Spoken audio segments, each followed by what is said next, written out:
There is a quiet truth I have learned after decades in examination rooms and hospital corridors, a truth most women were never told because medicine, for a very long time, did not know how to say it without sounding dismissive or cruel. The changes you feel after 60 are not signs that your body is failing you. They are signs that your body is speaking a different language now. And almost no one ever taught you how to listen. I have sat across from thousands of women in their 60s, 70s and beyond, women who raised families, ran businesses, survived wars, divorces, illnesses, grief. Women who learned to ignore discomfort because there was always someone else who needed them more. And I can tell you this with complete honesty, the most dangerous thing I see is not aging itself. It is the moment a woman decides that what she is feeling is just getting old, and therefore not worth understanding. I didn't learn this from textbooks. I learned it from faces, from hands folded tightly in laps, from voices that lowered when they spoke about fatigue, memory slips, strange aches, sudden tears, or a heart that felt different than it used to. I learned it from women who whispered, "Is this normal?" as if they were afraid of the answer. Early in my career, I believed what we were taught, that aging was a slow decline, uneven and unpredictable, that after menopause, the body simply winds down. But after 30 years of watching patterns repeat themselves with almost mathematical precision, I can tell you that what happens after 60 is not random. It is biological, hormonal, neurological, and cardiovascular. It is structured. And when you understand that structure, something remarkable happens. Fear loosens its grip. Let me tell you about Margaret. She was 68 when she first came to see me. Sharp, articulate, elegant. She apologized for making a fuss because she was exhausted all the time. Not the tiredness of a bad night's sleep, but a bone-deep heaviness that made simple decisions feel overwhelming. Her previous doctor told her it was normal aging, that she should slow down. Margaret tried. The exhaustion only deepened, and with it came guilt. She felt weak, lazy, ashamed. What no one explained to her was that after menopause, the body's energy economy changes. Estrogen does far more than regulate reproduction. It influences how your cells produce energy, how your blood vessels respond, how your brain maintains alertness. When estrogen declines, the mitochondria inside your cells do not fail, but they become less efficient unless supported differently. That fatigue Margaret felt was not a character flaw. It was physiology asking for adaptation. When I told her that, she cried. Not from fear, but from relief. I want you to understand something important right now. The sensations you are noticing are not punishments for aging. They are signals. And signals are only frightening when you don't know what they mean. Another woman, Elena, 72, came to me convinced she was losing her mind. She had always been organized, precise. Suddenly she struggled to find words. Names slipped away mid-sentence. She would walk into a room and forget why she was there. Her mother had dementia, and every small lapse felt like a ticking clock. No one had told her that the female brain changes structurally and chemically after menopause.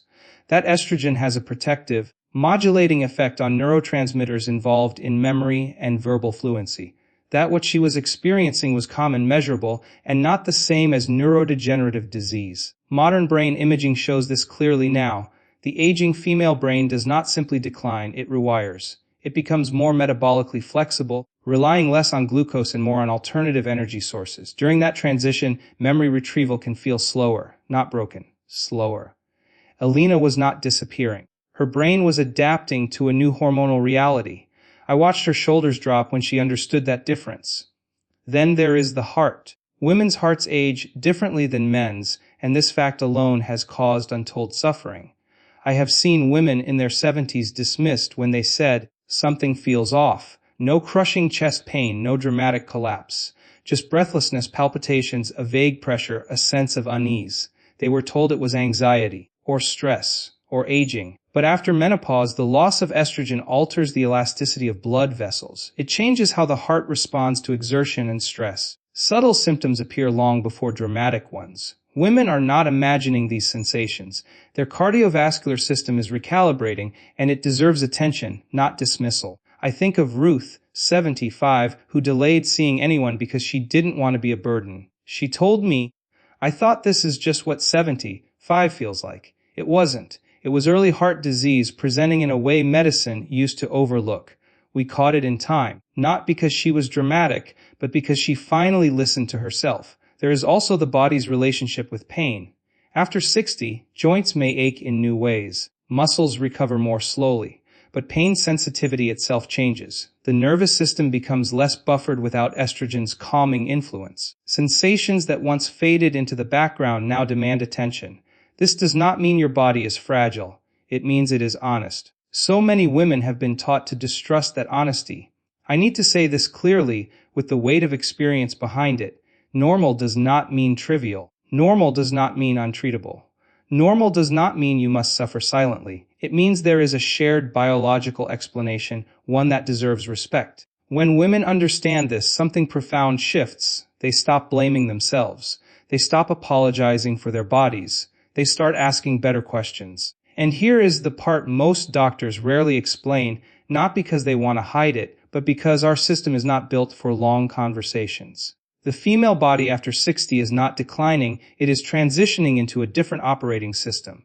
One that prioritizes efficiency, protection, and conservation. If you keep using it as if nothing has changed, you will feel out of sync.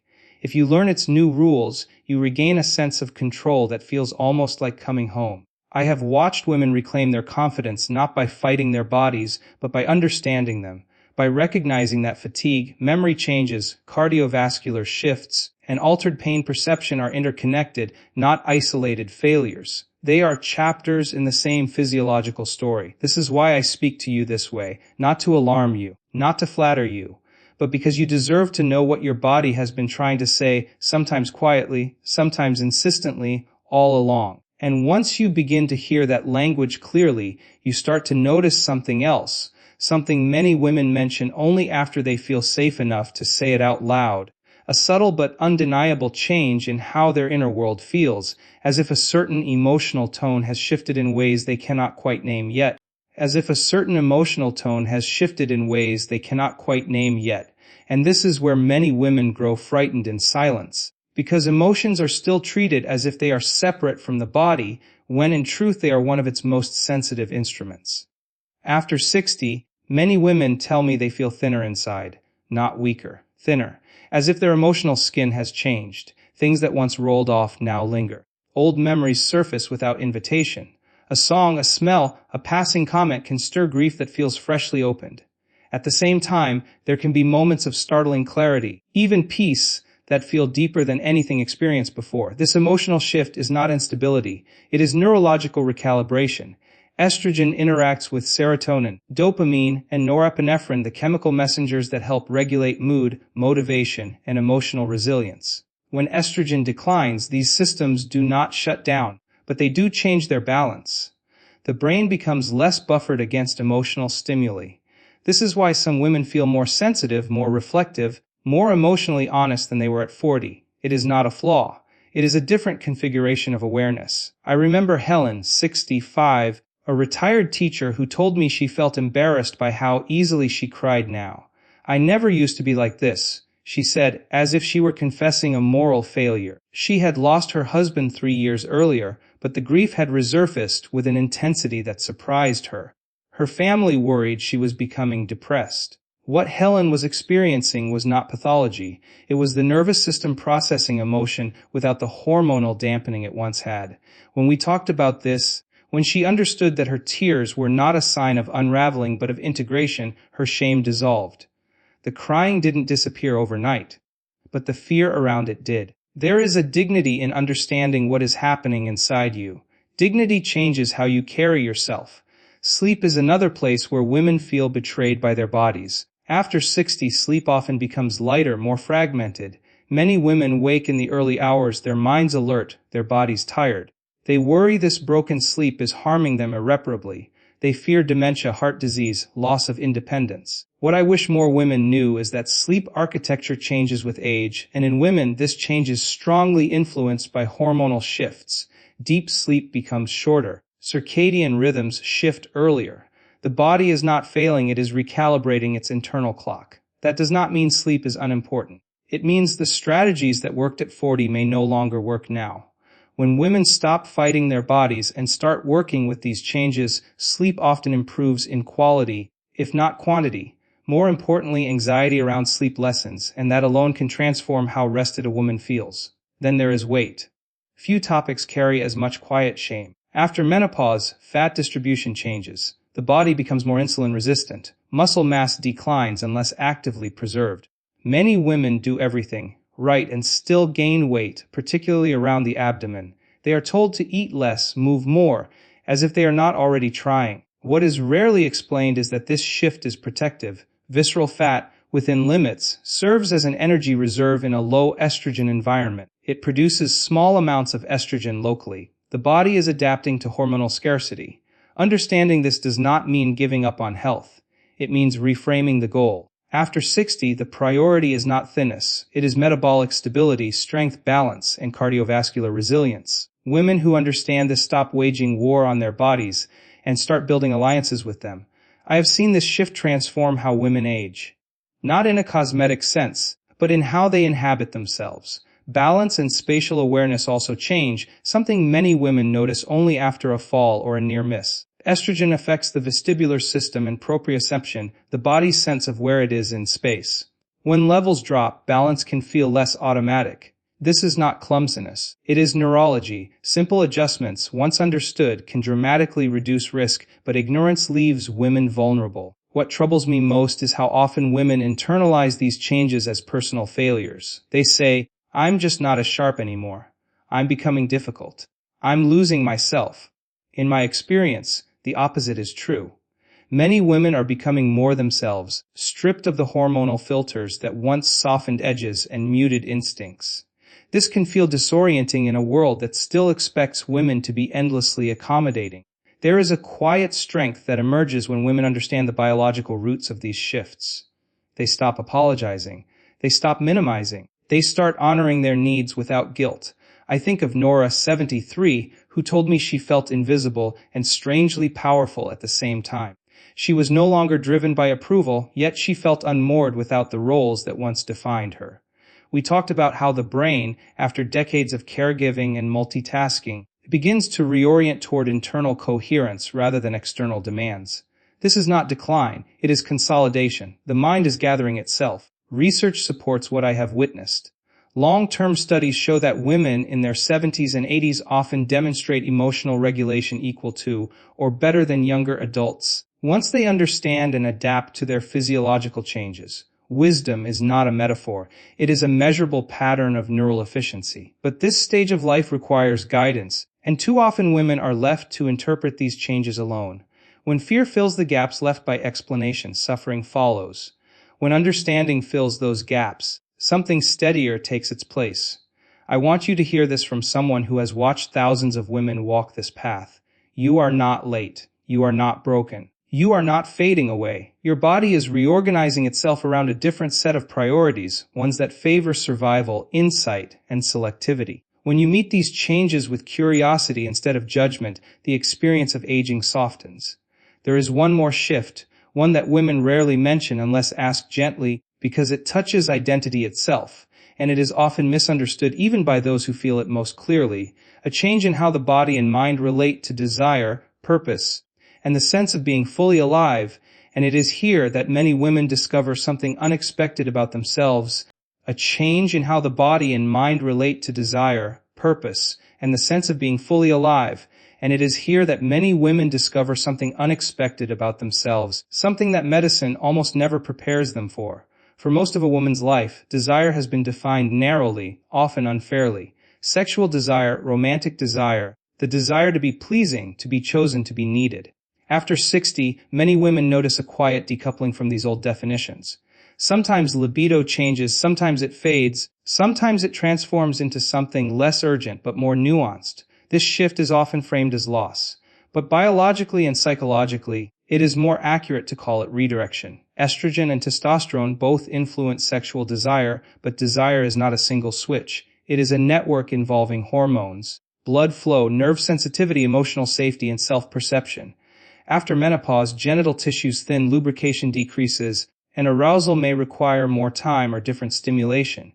These are physical realities, not moral judgments. What is rarely discussed is that the brain's reward system also changes. Dopamine pathways become less reactive to novelty and more responsive to meaning.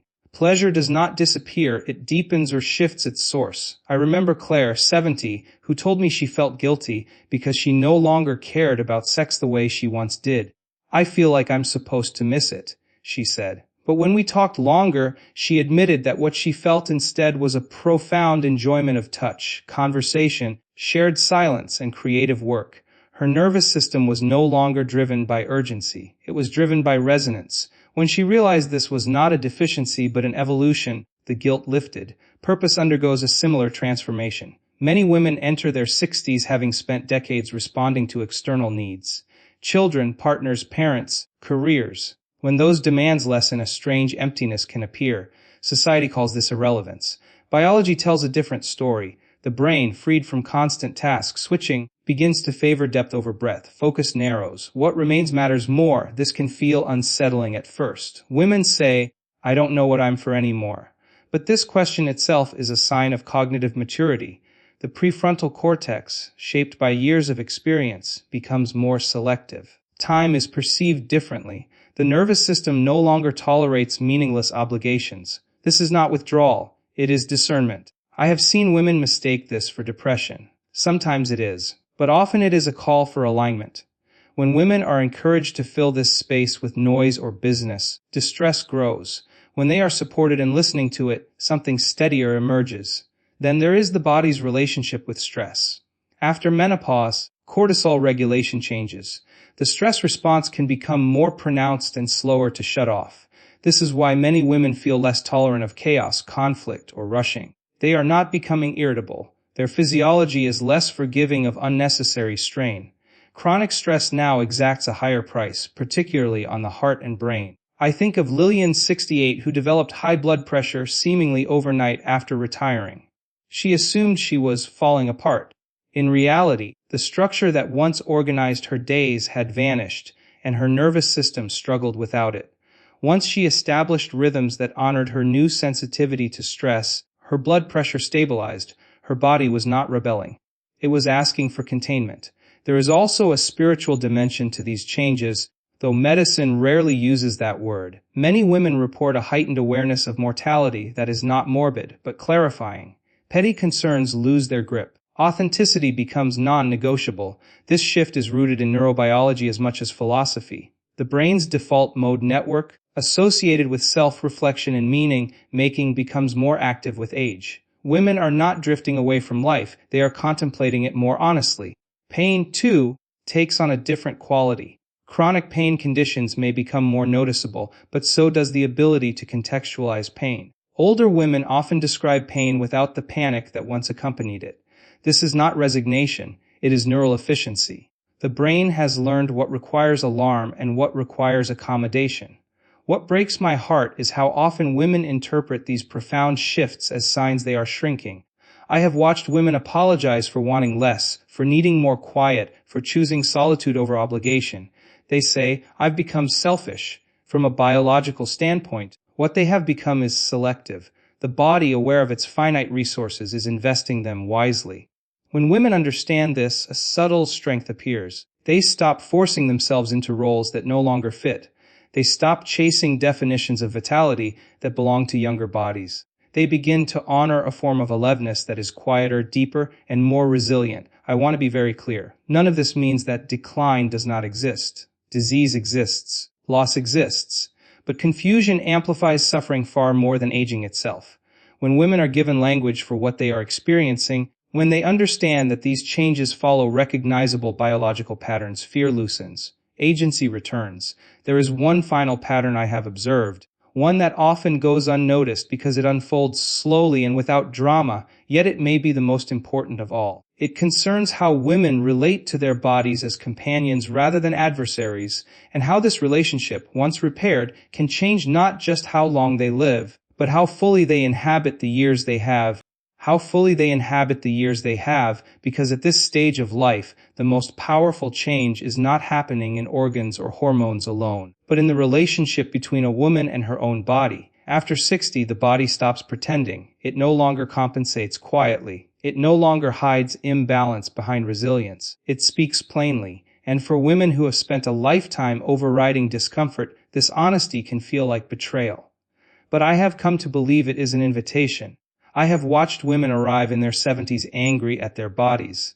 They speak of them as obstacles, as unreliable machines that no longer cooperate. They catalog complaints the way one might list grievances against an old partner. And then, slowly, something shifts when understanding enters the room. When a woman realizes her body is not sabotaging her, but conserving her, not weakening her, but prioritizing differently, the language changes. The body becomes something to listen to, not fight. This shift alone alters outcomes more than most medications I prescribe. There was a woman named Anne, 76, who had lived with chronic pain for years. She approached every day braced for battle. Every ache felt like proof that she was losing ground. When we reframed her pain not as an enemy but as information, something softened. She learned which movements nourished her joints, which rhythms calmed her nervous system. The pain did not vanish, but her suffering decreased dramatically. Her posture changed, her breath deepened. She began to inhabit her body again. The nervous system responds profoundly to this change in relationship. When the brain no longer perceives the body as a threat, inflammation markers decrease. Muscle tension eases. Sleep improves. These are measurable effects. Compassion toward the self is not sentimental. It is physiological. After menopause, immune function also shifts. Inflammation can rise subtly, contributing to joint pain, cardiovascular disease, and cognitive fog. Women who feel chronically stressed, misunderstood, or dismissed experience this more intensely. The body does not distinguish between emotional and physical threat. When a woman feels safe in her own skin, the immune system calms. Healing becomes possible. I have seen women in their 80s who radiate steadiness, not because they are free of illness, but because they are in partnership with themselves. They know when to rest without guilt. They know when to move even if it is uncomfortable. They know the difference between pain that warns and pain that simply accompanies living. This discernment is not taught. It is learned through attention. There is also a quiet reclaiming of authority that happens here. Women stop outsourcing their intuition. They listen to medical advice, but they weigh it against lived experience. They ask questions without apology. They say, "This doesn't feel right," and they trust that statement. This is not defiance. It is wisdom earned through decades of observation. One of the greatest mistakes medicine has made is treating older women as if they are fragile rather than precise. Aging narrows the margin for error, yes, but it also sharpens perception. Women know their bodies intimately by this stage. When we dismiss that knowledge, we do harm. I want you to know that strength after 60 does not always look like endurance. Sometimes it looks like refusal. Refusal to ignore symptoms. Refusal to tolerate dismissiveness. Refusal to live at a pace that erodes health. This kind of strength protects the heart, the brain, the spirit. There is a moment I have witnessed many times. A woman sits back in her chair, having just understood something essential about her body, and she exhales in a way that feels like grief leaving the room. Not because everything is easy now, but because nothing feels mysterious in the same frightening way. The unknown becomes navigable. This is what I want for you. Not the illusion of youth, not promises of endless vitality, but clarity. Clarity allows choice. Choice restores dignity. You are not required to push through pain to prove worth. You are not required to minimize discomfort to remain likable. You are not required to age quietly. Your body is not asking for surrender. It is asking for collaboration. If there is one truth I want you to carry forward, it is this. The later years of a woman's life are not defined by what is lost, but by what is finally revealed when the noise falls away. When biology, experience, and honesty converge, something rare becomes possible. A way of living that is grounded, intentional, and deeply your own. And when a woman understands this, truly understands it, aging stops feeling like something that is happening to her, and begins to feel like something she is actively, consciously living.